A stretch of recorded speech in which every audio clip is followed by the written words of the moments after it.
What if the reason money has always felt stressful isn't because you don't earn enough, but because you were taught to think about it the wrong way?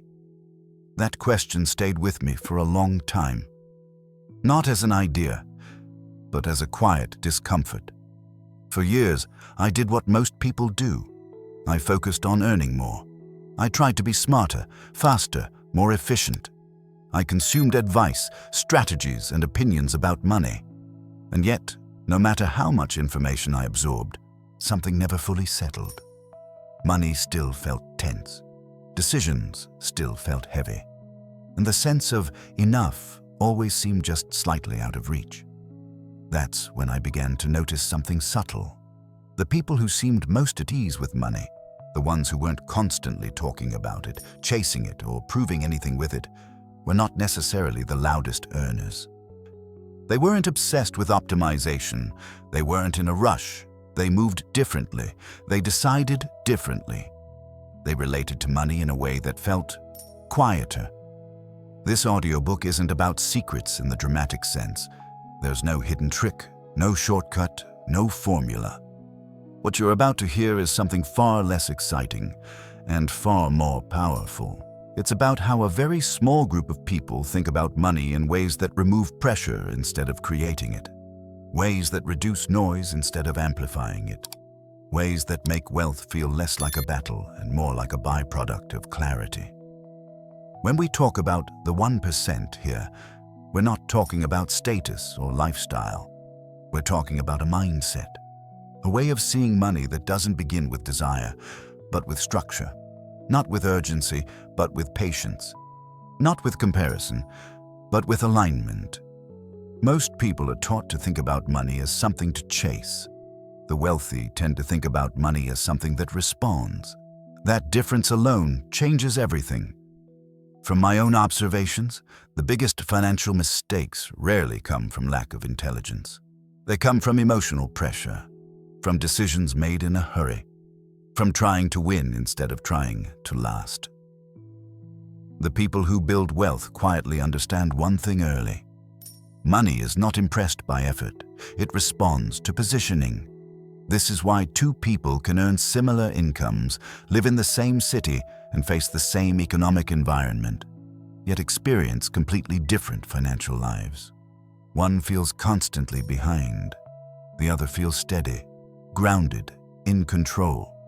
The difference isn't discipline. It isn't hustle. It isn't even opportunity. It's perspective.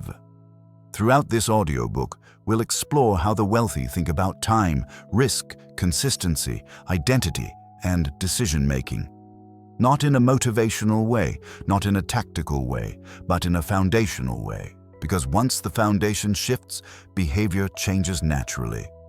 And when behavior changes, outcomes follow, without force. I want to be clear about something before we continue. This audiobook is not designed to make you feel excited. It's designed to make you feel calm. If you're looking for adrenaline, this isn't it. If you want reassurance that you're almost there, this won't give you that either. What it will do is invite you to step out of urgency and into clarity. To stop asking, how do I make more money? And start asking, what kind of relationship do I want with money over the next 20 years? The wealthy ask better questions, not louder ones. They don't obsess over winning individual moments. They focus on avoiding irreversible mistakes. They protect their energy, they protect their capital, and most importantly, they protect their peace. That's not weakness, that's wisdom. As the writer of this audiobook, my perspective doesn't come from having all the answers. It comes from years of observing patterns, watching what actually works over time and what quietly breaks people no matter how hard they try. I've seen ambition burn people out. I've seen intelligence lose to impatience. And I've seen simple, unglamorous thinking outperform brilliance. Consistently. Wealth, when built correctly, doesn't feel dramatic. It feels boring, predictable, almost uneventful. And that's the point. If you're willing to listen without rushing, if you're open to letting go of ideas that feel familiar but heavy, if you're ready to think less about money and understand it more clearly, then this audiobook will meet you where you are. Not to push you, not to convince you, but to quietly change the way you see the game. Because once you see it clearly, you stop trying so hard to win. And that's usually when things start to work. Chapter 1. The 1% don't chase money. They design their lives. Most people approach money as a problem to solve. The wealthy approach money as a consequence. This distinction is subtle, but it changes everything. When money is treated as the main objective, life begins to orbit around it. Decisions become reactive. Choices are filtered through urgency. Every opportunity is judged by how quickly it might pay off. This creates movement, but not direction. Effort, but not leverage. Motion, but not progress. The 1% rarely start there. They don't wake up asking how to make more money. They ask how they want their days to feel, how much control they want over their time, how much pressure they are willing to tolerate, what kind of problems they want to live with for decades. Only after those questions are answered does money enter the picture. This is why their financial lives look different even when their income does not. Because income is only one variable. Design is the system. Design determines how money behaves once it enters your life. Most people are busy optimizing income inside a life they never consciously chose. They adjust here and there. They trade hours. They accept trade-offs they didn't agree to, because they never paused long enough to decide what they actually wanted. The wealthy tend to reverse this order. They start with constraints, not limitations, but boundaries. How many hours do I want to work? What level of stress am I willing to carry? How dependent do I want to be on any single source of income? How exposed am I willing to be to forces I can't control? These are not motivational questions. They are architectural ones. Money, same when placed inside a poorly designed life, becomes fuel for instability. More income simply amplifies what already exists. More stress, more complexity, more obligation. That's why chasing money often leads to feeling trapped by it. The 1% understand that wealth is not created by intensity. It's created by coherence. When your work, time, values, and risk tolerance align, money begins to behave differently. It stops leaking. It stops demanding constant attention. It stops creating anxiety disproportionate to its amount. This is not because wealthy people are less emotional. It's because their systems absorb pressure before emotions have to. Consider how most people make career decisions. They ask what pays more, what sounds impressive, what seems like the logical next step. Rarely do they ask whether the role fits the life they want to sustain.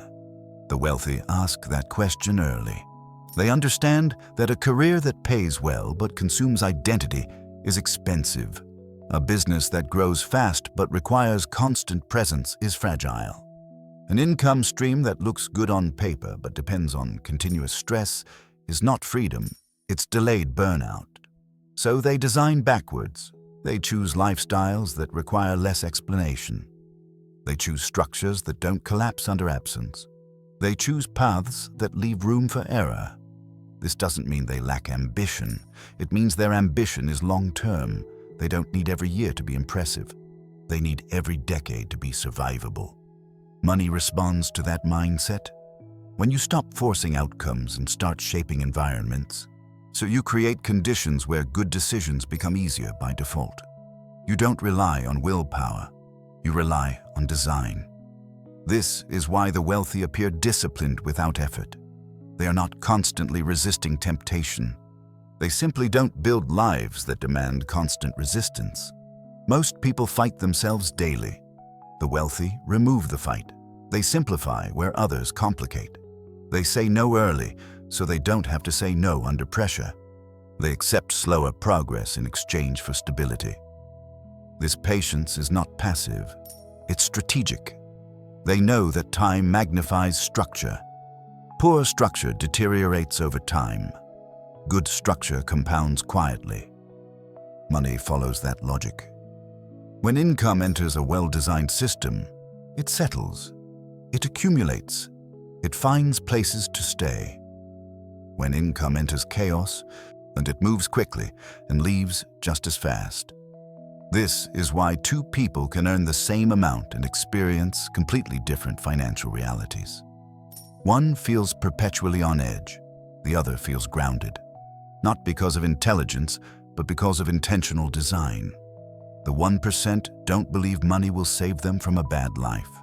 They design lives that don't need saving. That perspective removes desperation, and desperation is what money avoids most. Chasing money signals lack.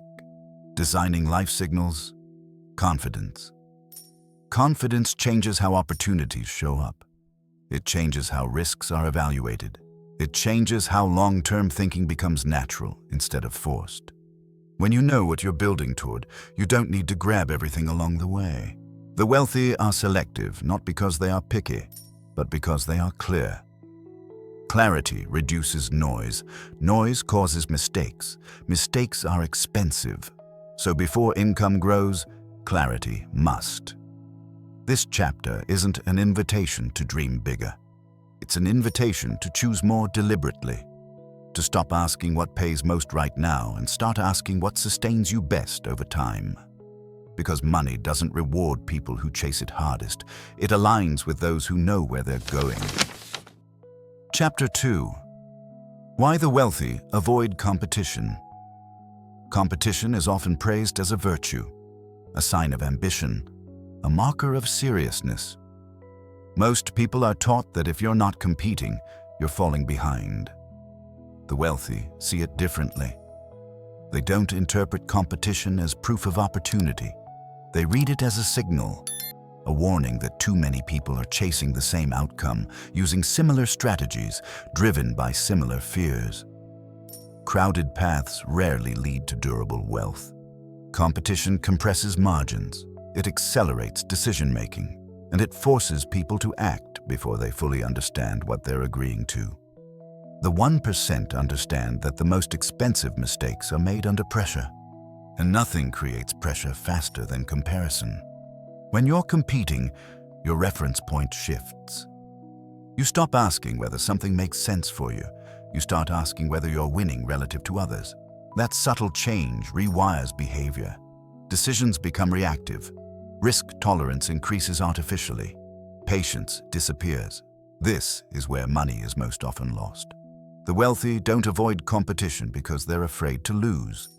They avoid it because competition distorts judgment.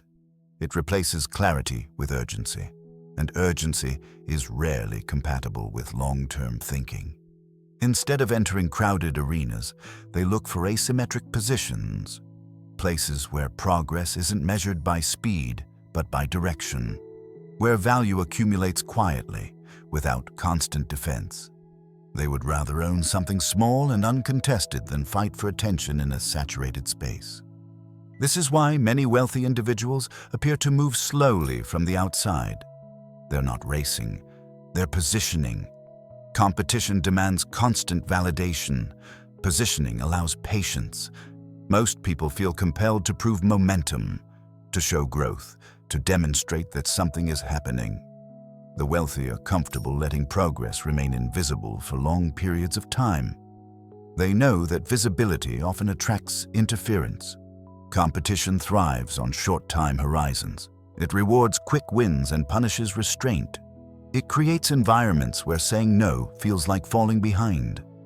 The wealthy design their lives to avoid those environments altogether. They don't want to win noisy games. They want to play games that don't require spectators. This mindset extends beyond business and investing. It shows up in how they choose careers, on relationships, even lifestyles. They don't measure success by how they compare to peers. They measure it by how well their choices compound over time. Competition asks, "How am I doing right now?" The wealthy ask, "Will this still make sense in 10 years?" That question filters out most opportunities. It's not that the wealthy never compete. They simply choose competitions with favorable rules. ones where skill matters more than speed, where patience outperforms aggression, where mistakes are survivable. Most competitive environments punish hesitation. The wealthy seek environments that reward restraint. This is why they are drawn to boring businesses, unglamorous assets, and repeatable processes. These areas don't attract crowds. They don't promise instant recognition, but they allow room to think. This room to think is a competitive advantage. When you're not constantly reacting to others, you regain mental bandwidth. Decisions improve. Risk becomes easier to assess. You stop confusing movement with progress. The wealthy also understand something else about competition. It's emotionally expensive. Constant comparison creates anxiety. Anxiety leads to overcorrection. Overcorrection leads to inconsistency, and inconsistency breaks compounding. Wealth grows best in stable emotional environments. That's why the wealthy protect their attention so carefully. They limit exposure to noise. They avoid spaces where status is measured publicly and continuously. They choose fewer inputs, not more.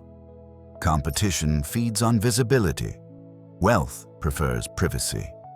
This doesn't mean isolation, it means selectivity.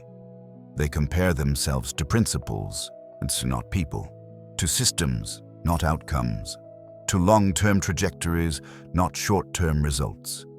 When you remove competition, something interesting happens. Decisions slow down, pressure decreases, and creativity increases. You begin to see paths that weren't visible before, because they weren't popular enough to notice. Most people don't lose money because they choose the wrong thing. They lose money because they choose the right thing at the wrong time, for the wrong reason, in the wrong emotional state. Competition creates all three conditions simultaneously. The wealthy opt out early. They don't need to be first. They don't need to be seen. They don't need to be right publicly. They need to be right eventually. That patience allows money to respond differently. It allows opportunities to come to them instead of being chased. It creates leverage without friction. When you stop competing, you stop broadcasting urgency. And urgency repels stability. The 1% understand that money flows toward calm environments. Places where decisions are deliberate, where systems are allowed to mature, where growth doesn't have to justify itself every quarter. They don't win by outperforming others in the short term. They win by outlasting them. This chapter isn't about withdrawing from the world. It's about choosing your reference point carefully. About realizing that not every race is worth entering, and that many races are designed to exhaust participants, not reward them. When you no longer measure progress by how you compare, you regain control over pace. Pace, more than speed, determines who stays in the game long enough to benefit from it. The wealthy don't avoid competition to escape challenge. They avoid it to protect clarity. And clarity is where money listens. Chapter 3. The 1%. Think in decades, not years. Most people make financial decisions with a short clock running in the background. Even when they say they're thinking long-term, their expectations quietly operate on a much smaller timeline. They want feedback quickly. They want reassurance. They want proof that their choices are working. The wealthy remove that clock. They don't measure progress in months or even years. They measure it in phases of life. They understand that meaningful outcomes unfold slowly, and that impatience is one of the most reliable ways to sabotage compounding. Thinking in decades changes how risk is perceived. Short-term thinkers fear volatility because they need stability now. Long-term thinkers understand that volatility is the price of admission and that time is what turns fluctuation into growth. This is why the wealthy are rarely shaken by temporary setbacks. They expect uneven progress. They assume periods of stagnation. They plan for phases where nothing appears to be happening at all. They are not waiting for results, they are waiting for maturation. When your timeline extends, urgency dissolves. Decisions become calmer. You stop reacting to every data point. You give ideas, investments, and relationships time to reveal their true nature. Most people confuse activity with progress. They feel productive as long as something is changing. The wealthy are comfortable with stillness as long as the structure underneath is sound. They know that growth is often invisible before it becomes obvious. This perspective influences how they allocate time. They don't overload their schedules. They leave space. So they avoid commitments that steal from future flexibility. They treat attention as a finite asset because it compounds in one direction or another. Time doesn't just multiply money. It multiplies behavior. Consistent habits, repeated over long periods, create outcomes that feel disproportionate to effort. Inconsistent bursts, no matter how intense, fade quickly. The wealthy choose routines that are easy to maintain rather than impressive to explain. They don't design systems they need to constantly motivate themselves to follow. They design systems that function even on low-energy days. This is not discipline, it's sustainability. When you think in decades, the question is no longer, will this work? It becomes, can I live with this choice for a very long time? That filter removes most options immediately. High-stress strategies rarely survive long timelines. High-maintenance lifestyles erode quietly. Fragile systems collapse under boredom, not pressure. The wealthy accept slower growth in exchange for endurance. They don't try to predict exact outcomes. They focus on avoiding irreversible mistakes. Because in long games, survival matters more than brilliance. This is why they are careful with leverage. They avoid commitments that eliminate optionality. They value the ability to adapt more than the ability to optimize. Flexibility compounds too. Most people overestimate what can be achieved quickly and underestimate what can be achieved steadily. The wealthy reverse that assumption. They are unimpressed by early wins. They are interested in what still works after novelty wears off. Thinking in decades also changes how success feels.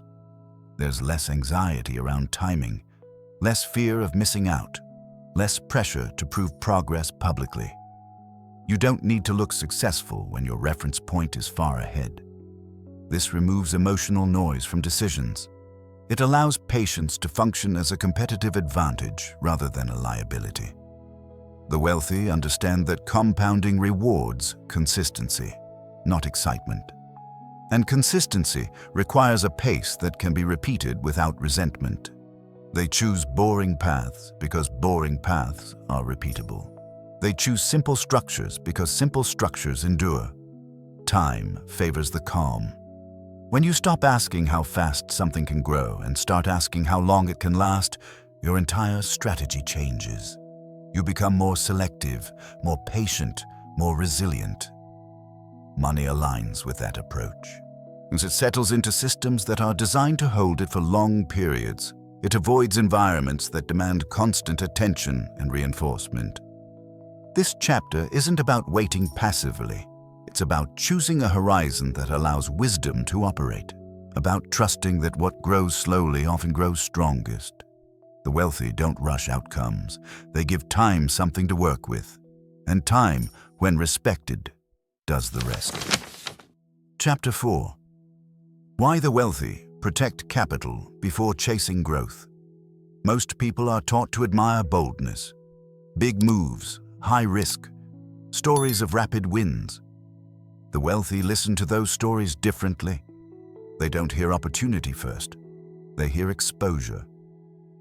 Before growth is ever considered, the 1% ask a quieter question: what could go wrong, and can I survive it? This is not pessimism, it's realism. Growth amplifies whatever it touches. If the foundation is fragile, growth accelerates failure. The wealthy understand that money is easiest to grow once it feels safe. And safety doesn't come from optimism, it comes from protection. Capital, in their eyes, is not just money. It's time, energy, reputation, optionality. Losing any one of these creates pressure. Losing several at once forces bad decisions. This is why the wealthy are conservative in ways that often go unnoticed. They don't take risks that can knock them out of the game. They don't expose themselves to outcomes that require perfect timing or flawless execution. They build margins. Margins of error. Margins of cash. Margins of emotional capacity. Most people underestimate how much damage stress does to decision-making. When capital is threatened, fear enters the system, and fear narrows perspective. It shortens timelines. It makes survival feel urgent. Urgency is expensive. The wealthy design their financial lives to minimize the chance of panic. They assume things will go wrong. They plan for interruptions. They structure their affairs so that one mistake doesn't cascade into many. This is why they prefer steady returns over dramatic ones. Not because they don't like growth, but because they understand that growth is meaningless if it's followed by loss. Protecting capital is not about playing small. It's about staying alive long enough to play. Most people think wealth is built by winning. The wealthy know it's built by not losing. They focus on downside first. They ask how much they can lose before something breaks. They assess risk not by potential upside, but by the severity of failure. This mindset leads to decisions that look cautious on the surface but prove powerful over time. Lower leverage, fewer dependencies, simpler structures. They would rather grow slower than risk reversal, because recovery is harder than progress. Once capital is lost, confidence is shaken. Patterns change. Decisions become defensive. The game shifts from creation to repair. The wealthy work hard to avoid entering that state. They understand that compounding only works when capital is allowed to remain in place. Interruptions reset momentum. Large losses don't just remove money, they remove time. And time, once lost, cannot be recovered. This is why the wealthy are patient with growth but intolerant of fragility. They are willing to wait for opportunities that offer favorable asymmetry, limited downside, reasonable upside, and survivability if things go wrong. They don't need every investment to succeed. They need none of them to destroy them. This perspective also affects how they live. They don't inflate lifestyles as soon as income rises. They resist commitments that turn flexibility into obligation. They keep room to breathe. Breathing room creates clarity. Clarity protects capital. Most people experience financial stress not because they earn too little, but because they have no buffer, no space, no margin.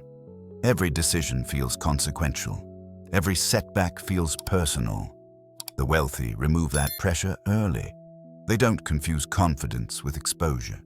They don't confuse courage with recklessness, and they don't confuse growth with progress. Progress is sustainable. Growth is optional. When capital is protected, growth becomes calm. Decisions become deliberate. Opportunities can be evaluated without desperation. Money responds to that environment. This chapter isn't about fear. It's about respect. Respect for how easily momentum can be broken, and how quietly wealth is built when capital is treated as something to preserve first. The wealthy don't chase growth blindly. None, they make sure they can stay standing when growth arrives. Chapter 5. The quiet relationship the 1% have with money. Most people talk about money constantly. They discuss it, worry about it, justify it, defend it, and use it to explain who they are. The wealthy tend to do the opposite. They keep their relationship with money quiet, not because they're secretive, but because they understand something fundamental. The more money becomes part of your identity, the harder it is to use it objectively. Money, when tied to ego, stops behaving rationally. The 1% don't need money to signal success, intelligence, or worth. They don't rely on it for validation. This emotional distance allows them to see money clearly as a tool, not a mirror. Most people personalize money. Gains feel like proof. Losses feel like failure. Decisions become emotional extensions of self-image. This is where judgment erodes, as the wealthy separate who they are from what they own. This separation creates freedom. When money is no longer a measure of identity, decisions become simpler. You can walk away without feeling diminished. You can wait without feeling left behind. You can say no without needing an explanation. Silence plays an important role here. The wealthy don't announce plans prematurely. They don't narrate every move. They let ideas mature privately before exposing them to opinion, noise, and expectation. Premature visibility creates pressure. Pressure distorts decisions. Most people underestimate how much external attention influences behavior. Once something is public, it becomes performative. You begin optimizing for perception instead of outcome. The wealthy protect their thinking from that interference, and they understand that money grows best in environments free from comparison. This is why they limit exposure to spaces where wealth is constantly displayed, ranked, and discussed. Not out of judgment, but out of discipline. Comparison hijacks clarity. When you're constantly measuring yourself against others, you lose your internal compass. You begin chasing symbols instead of substance. The wealthy stay oriented inward. Their financial lives are boring to outsiders.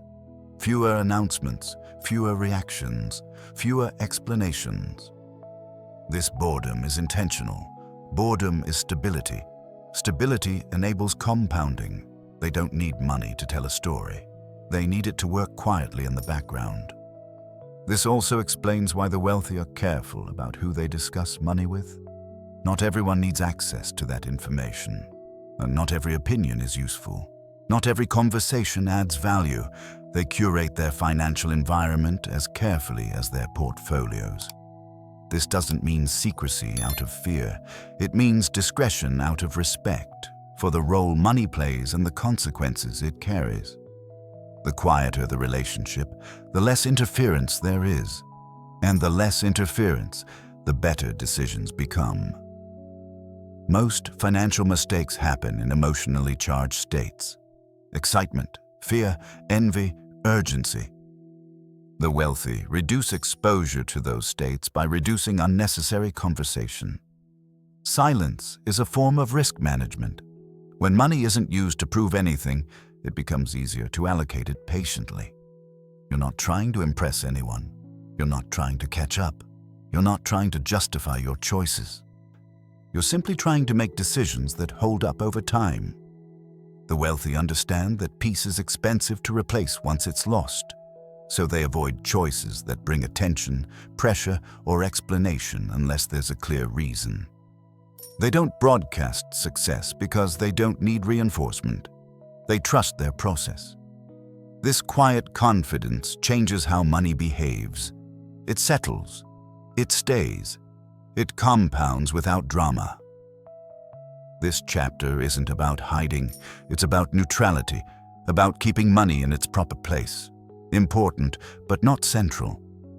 When money stops being the loudest voice in your life, it becomes easier to hear everything else. And that clarity is what allows wealth to grow without taking over who you are. For most people, money is never silent. It follows them into conversations, decisions, and even their sense of self. And it becomes something to explain, justify, defend, or quietly worry about. Even when money is present, the noise around it rarely disappears. The wealthy deliberately lower that volume. They don't center their lives around money, even when they have a lot of it. Instead, they treat money like infrastructure. Important, necessary, but not something that deserves constant attention.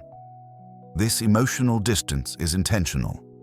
When money becomes a source of identity, clarity disappears. Decisions stop being neutral.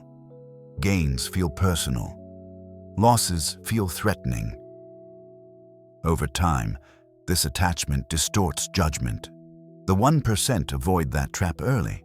They understand that money performs best when it's emotionally neutral, when it isn't being used to prove intelligence, success, or worth. This neutrality allows them to allocate capital patiently without needing constant reassurance. Most people talk about money because they are trying to reduce uncertainty. They want confirmation that they're doing the right thing. The wealthy seek certainty internally, not socially. That's why they share less. Not because they are secretive, but because they know that premature discussion invites noise. Opinions arrive before ideas mature. Expectations form before direction is clear. Pressure builds before structure exists. Silence protects thinking. The wealthy allow plans to unfold privately. They give themselves room to adjust without explanation.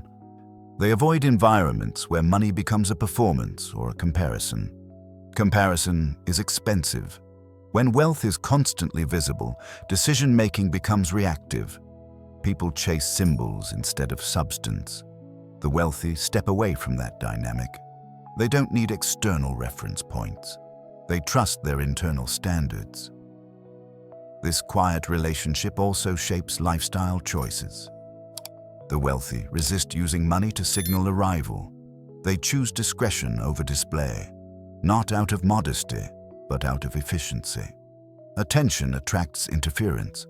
The more visible your financial life becomes, the more opinions, expectations, and pressures follow. The wealthy limit that exposure deliberately.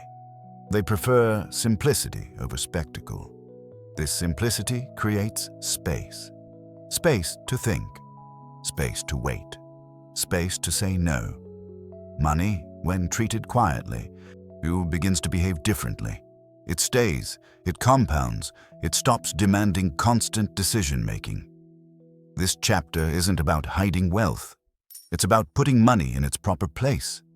When money stops being central to identity, it becomes easier to manage rationally. Silence, in this sense, isn't absence. It's control. Chapter 6. How the wealthy make decisions differently. Most people believe financial success comes from making smart decisions. The wealthy know it comes from avoiding bad ones. This difference sounds small, but it reshapes everything. The average person approaches decisions by asking, "What's the upside?" The wealthy begin with a quieter question. What could this cost me if I'm wrong? Not just financially, but psychologically. They understand that decisions are rarely isolated. One choice affects confidence. Confidence affects future behavior. And behavior compounds faster than money ever does. That's why the wealthy pay close attention to how a decision feels before it's made. Not excitement, not fear, but internal stability. They avoid deciding from emotional spikes, positive or negative. They know that urgency, even when it feels optimistic, narrows judgment. Excitement creates overconfidence.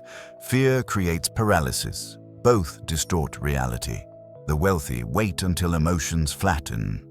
This doesn't mean indecision. It means timing.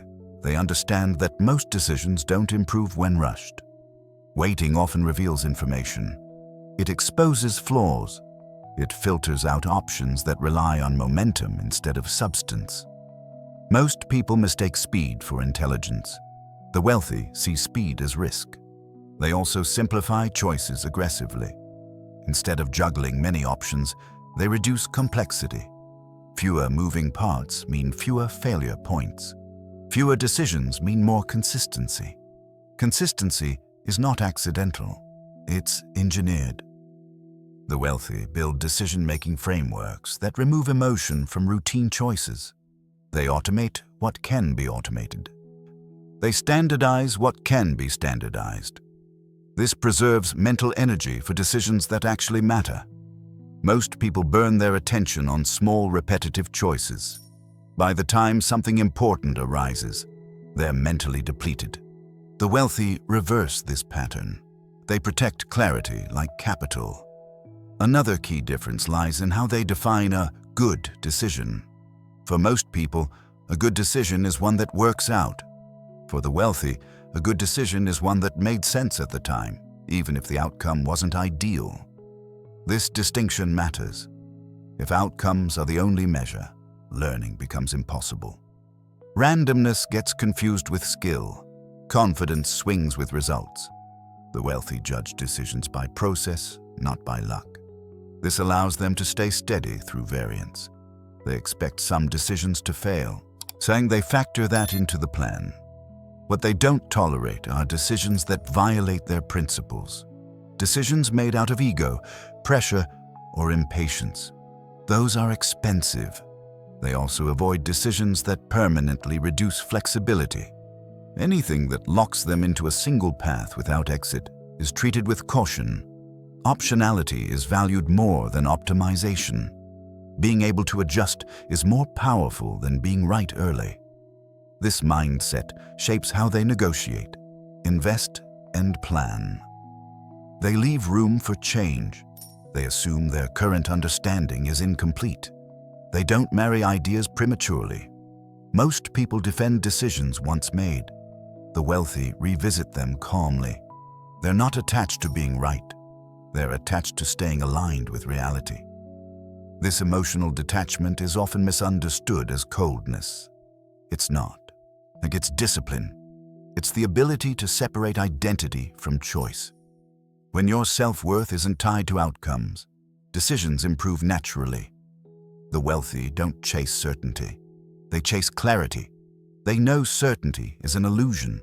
Clarity is workable. Clarity comes from slowing down, reducing noise, and accepting that not every opportunity needs to be acted on. In fact, most don't.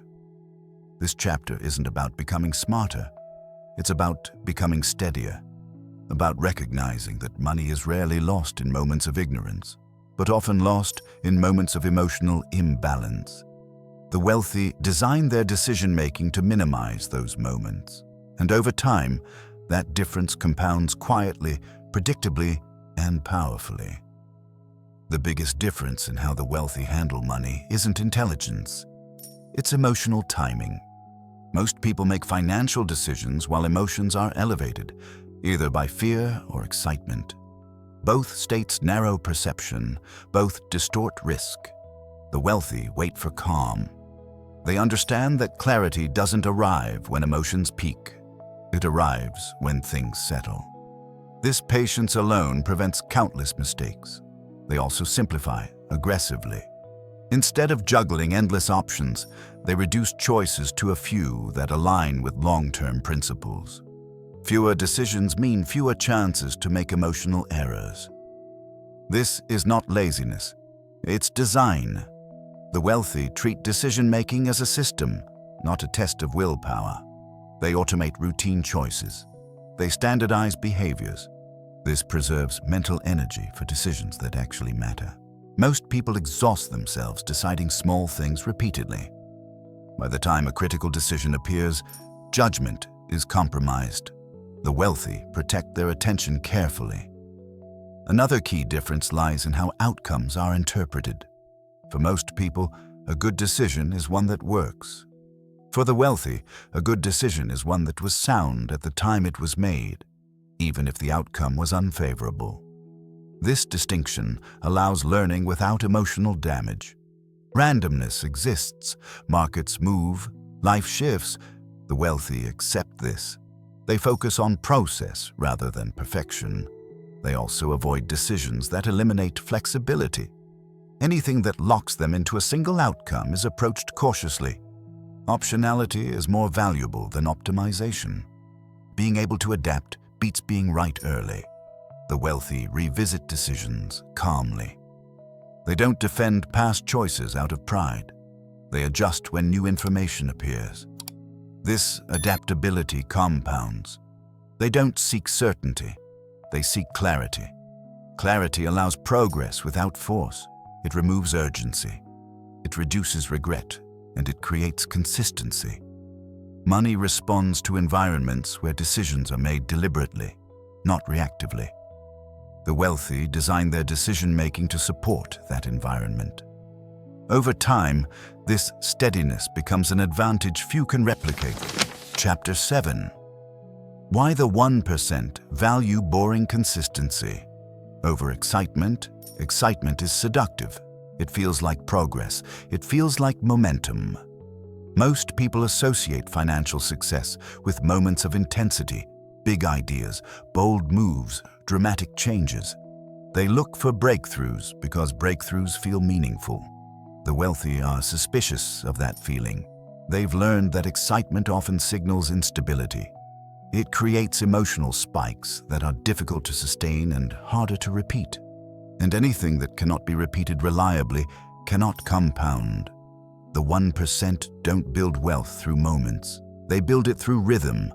They choose actions that can be performed consistently, even when motivation is low. They design routines that don't rely on inspiration. They prefer systems that operate quietly in the background, requiring minimal attention once established. This looks boring from the outside. Boring schedules, boring investments, boring habits. But boring is durable. Most people underestimate how exhausting inconsistency is. Starting and stopping drains energy. Repeatedly resetting erodes confidence. Each burst of effort carries hidden costs that don't show up immediately. The wealthy remove those costs by staying predictable. They don't chase what's new. They return to what works, over and over again. This consistency creates trust with themselves first. When you know you'll show up the same way regardless of mood, decisions become simpler. You don't negotiate with yourself daily. You don't rely on willpower. You rely on structure. Structure frees attention. The wealthy understand that attention is one of the rarest resources, and they don't spend it reacting to every opportunity or trend. They allocate it intentionally to a few things that matter and ignore the rest. Excitement demands attention. Consistency preserves it. This is why the wealthy are often late adopters. They let others test ideas publicly. They observe outcomes quietly. They move once uncertainty decreases and fundamentals remain intact. They don't need to be first. They need to be steady. Consistency also smooths emotional volatility. When actions are predictable, outcomes feel less personal. Gains don't inflate ego. Losses don't trigger panic. Everything becomes part of a longer pattern. Patterns are easier to manage than surprises. Most people sabotage compounding by constantly changing direction. They mistake novelty for improvement. They abandon systems before results have time to appear. The wealthy commit longer. They understand that results lag behavior, that progress is often invisible before it's obvious. They don't interrupt processes just because nothing dramatic is happening. Nothing dramatic is exactly what they want. Drama creates noise. Noise creates mistakes. Boring consistency allows learning to accumulate. Small adjustments compound. Tiny improvements stack. Over time, the difference becomes impossible to ignore. This applies not just to money, but to health, relationships, and personal development. The wealthy treat wealth as part of a broader lifestyle of stability. They value habits that reduce friction. They eliminate unnecessary decisions. They design environments that make the right behavior the default. This is why they often appear disciplined without strain. They are not exerting more effort. They are removing obstacles. Most people try to force discipline. The wealthy remove temptation. They don't rely on motivation because motivation fades. They rely on systems because systems persist. This chapter isn't about lowering ambition. It's about redirecting it, about choosing progress that can be maintained without constant emotional investment. Wealth doesn't grow from intensity. It grows from repetition. The 1% understand that the most powerful strategy is one you can follow on your worst day, not just your best. And when consistency becomes boring, it becomes unstoppable. Excitement feels productive. It feels like momentum. It feels like progress, but excitement is unstable. The wealthy recognize that anything driven by emotional peaks is difficult to sustain. They choose consistency instead, not because it's impressive, but because it works. Consistency removes friction. They design habits that can be maintained even when motivation fades. They choose processes that don't require constant reinforcement. Over time, this predictability creates compounding effects that look extraordinary from the outside. Boring is reliable. Most people chase novelty. They change direction frequently. They abandon strategies before results appear. The wealthy commit longer. They understand that results lag behavior. Quiet periods are expected. Progress doesn't need to be visible to be real.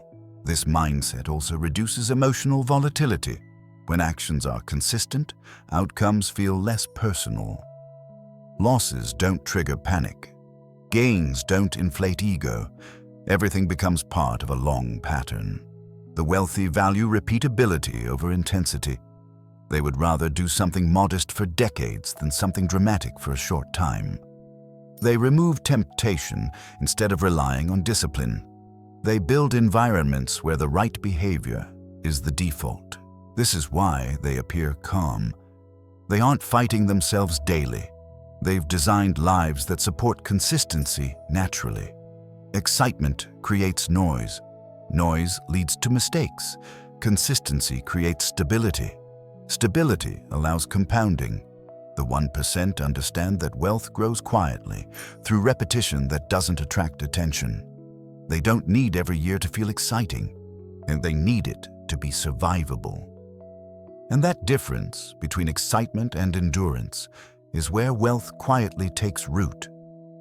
What most people underestimate about consistency is not how powerful it is, but how psychologically uncomfortable it feels at first. Repetition without immediate reward triggers doubt. Silence after effort feels like failure. When nothing dramatic happens, the mind begins to question whether anything is happening at all. This is where most people abandon paths that would have worked if left undisturbed. The wealthy are trained by experience, if not by intention, to tolerate that discomfort. They understand that consistency is not exciting because it does not stimulate the ego. There are no sharp feedback loops, no applause, no external signals that say, "You're winning." What exists instead is a slow accumulation of small advantages that only become visible in hindsight. This is why consistency requires a different kind of confidence. Not confidence in outcomes, but confidence in direction. The wealthy don't need constant proof that a system works. They evaluate whether it makes sense structurally, then allow time to do its work. They trust process over emotion. Most people want certainty before commitment. The wealthy commit before certainty appears. This is not recklessness. It's an understanding of how progress actually unfolds. Early stages are always ambiguous. Clear signals arrive late, often too late for those who needed reassurance first. Consistency also changes how setbacks are experienced. When effort is sporadic, failure feels final. When effort is continuous, a failure becomes data, a temporary deviation, not a verdict. The wealthy treat inconsistency as the real risk, not mistakes. They expect some actions to underperform. They expect some investments to disappoint. What they don't accept is breaking rhythm, because rhythm is what allows correction without collapse. This mindset applies far beyond money. In health, the wealthy favor routines they can follow indefinitely. In relationships, they value steady presence over dramatic gestures. In work, they choose progress that compounds quietly rather than achievements that peak loudly. They build lives that don't require emotional spikes to feel meaningful. Excitement, while pleasurable, creates dependency. It raises the baseline. Over time, what once felt motivating begins to feel normal, then insufficient. The chase escalates. Risk increases. Stability erodes. The wealthy avoid that cycle. They intentionally lower emotional amplitude. Fewer highs, fewer lows, more continuity. This allows systems to mature without interference. When consistency becomes boring, it becomes powerful, because boredom signals that something no longer needs supervision. It means a system is stable enough to operate without constant adjustment. And systems that don't require attention are the ones that scale. Most people quit not because something fails, but because it stops entertaining them. The wealthy stay because they are not seeking entertainment. They are seeking endurance. They know that extraordinary outcomes are rarely built through extraordinary effort. They are built through ordinary actions repeated long enough to become inevitable. This is why the wealthy don't optimize for motivation. They optimize for repeatability. They ask whether a behavior can survive boredom, distraction, and low energy. If it can, it stays. If it can't, it's removed, no matter how impressive it looks. Consistency is not passive. It is disciplined restraint. The restraint to not overreact, to not reinvent, to not chase what feels good in the moment at the expense of what works over time. This restraint compounds quietly, and eventually the results appear, not as a breakthrough, but as a new normal that others struggle to explain. The 1% understand that wealth doesn't respond to excitement. It responds to reliability. Chapter 8. The identity shift that changes everything. At some point, wealth stops being about money. That moment doesn't arrive when income crosses a certain number or when assets reach a visible milestone. It arrives quietly when a person stops seeing money as something they pursue and starts seeing it as something that reflects who they are. The 1% understand this earlier than most. They don't build wealth by trying to have more. They build it by becoming different. Most people approach money from the outside in. They try to change results first. More income, better returns, bigger opportunities. They hope behavior will follow outcomes. The wealthy reverse this order. They start from identity. They ask who they need to become in order to live a certain way consistently. What kind of person makes calm decisions under uncertainty? And what kind of person doesn't panic during downturns or overextend during good times? What kind of person values durability over drama? Once identity shifts, behavior aligns naturally. Money follows behavior far more reliably than it follows desire. This is why advice often fails. People try to copy strategies without adopting the underlying identity that makes those strategies sustainable. They imitate actions without internalizing the values that guide when to act and when to stop. The wealthy don't think in terms of tactics. They think in terms of standards. Standards for how much volatility they tolerate. Standards for how much complexity they accept. Standards for how much attention money deserves in their lives. These standards shape decisions automatically. There's no debate, no internal struggle. Choices that don't meet the standard are simply ignored. This creates an extraordinary advantage. When identity is clear, discipline is effortless. Most people exhaust themselves trying to behave in ways that conflict with how they see themselves. The wealthy align identity first, so behavior requires less force. They don't see themselves as risk takers. They see themselves as risk managers. They don't see themselves as hustlers. They see themselves as builders. They don't see themselves as consumers. They see themselves as owners. These identities aren't affirmations. They're operating systems. Once installed, they run quietly in the background. This is why the wealthy rarely feel conflicted about money decisions. Conflict arises when identity is unclear, when different versions of the self are competing for control. The wealthy resolve that competition early. They choose long-term consistency over short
chapter isn't asking you to reinvent yourself overnight. Identity doesn't change through declarations. It changes through repeated alignment, through choosing the same standard again and again until it becomes natural.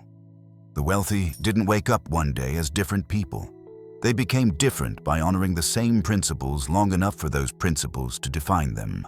Once that happens, money adjusts automatically, not because of magic, because behavior stabilizes and stability compounds. Looking back, the most meaningful change in my relationship with money had nothing to do with income. It had everything to do with pressure. The pressure to prove something, the pressure to keep up, the pressure to move faster than clarity allowed. When that pressure eased, decisions changed. Not dramatically, quietly, and the effects didn't show up immediately, but they lasted. This audiobook wasn't written to motivate you. Motivation fades. It was written to offer a different lens, one that prioritizes calm over urgency, structure over effort, and alignment over ambition. Wealth, when built correctly, doesn't dominate your thoughts. It recedes into the background. It supports your life instead of demanding it. That's the version of wealth the 1% understand. Not loud, not rushed, not performative, just steady, reliable, and quietly compounding. If there's one idea worth carrying forward, it's this. Money responds best when it's no longer the center of your decisions. When you stop chasing it, competing for it, and forcing it to validate you, something shifts. Clarity replaces noise. Patience replaces urgency. And over time, outcomes begin to reflect that change. The secrets of the 1% were never hidden. They were simply ignored by those in a hurry. And now, you're no longer in that group. If there is one thing worth remembering after everything you've heard, it's this. Wealth is rarely the result of doing something extraordinary. It is almost always the result of seeing ordinary things differently and having the patience to live by that perspective long enough for it to matter. Most people spend their financial lives reacting to pressure, reacting to comparison, reacting to fear, excitement, headlines, and expectations. Money becomes something they respond to emotionally, rather than something they place deliberately within a larger design. The 1% step out of that reactive loop early, not because they are smarter, not because they are luckier, but because they understand where real leverage actually lives. It lives in calm, it lives in structure, it lives in identity. Throughout this audiobook, as you may have noticed what was deliberately left out, there were no formulas, no timelines, no guarantees, no promises of speed. That absence is not a limitation, it is the point. Anything that promises certainty in an uncertain world is selling comfort, not truth. The wealthy are comfortable with uncertainty. What they are not comfortable with is chaos. So they build systems that reduce it. They design lives that absorb shocks instead of amplifying them. They make decisions that don't require constant defense or explanation. They choose stability first, then allow growth to follow. This is why their relationship with money feels different. Money is no longer something they chase, fear, or worship. It becomes something that quietly responds to how their life is structured and how their decisions are made. When money stops being the center of your thinking, it stops controlling your behavior. That shift alone is transformative. Most financial advice focuses on action. Do more. Try harder. Optimize faster. But the wealthiest outcomes often come from subtraction, not addition. Fewer commitments, fewer emotional decisions, fewer environments that demand constant attention. The wealthy remove friction before they seek acceleration. They understand that compounding is fragile. It requires consistency, it requires patience, and most importantly, it requires a psychological environment where decisions are not constantly disrupted by urgency. Urgency is the enemy of endurance. This is why the wealthy avoid competition, noise, and spectacle. Not because they lack ambition, but because they understand how easily attention can be hijacked. They protect their focus the same way they protect their capital, because both compound. At some point, wealth stops being about accumulation and starts being about control. Control over time, control over decisions, control over emotional bandwidth.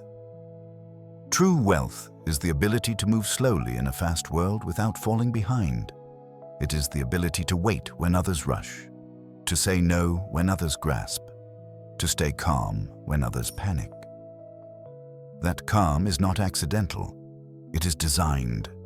Design shows up everywhere in how the wealthy live, in how they choose commitments, in how they structure income, in how they limit exposure to risk, not to avoid growth, but to make growth survivable. They are not interested in impressive stories. They are interested in outcomes that hold up quietly over decades. This long view changes everything. It changes how success feels.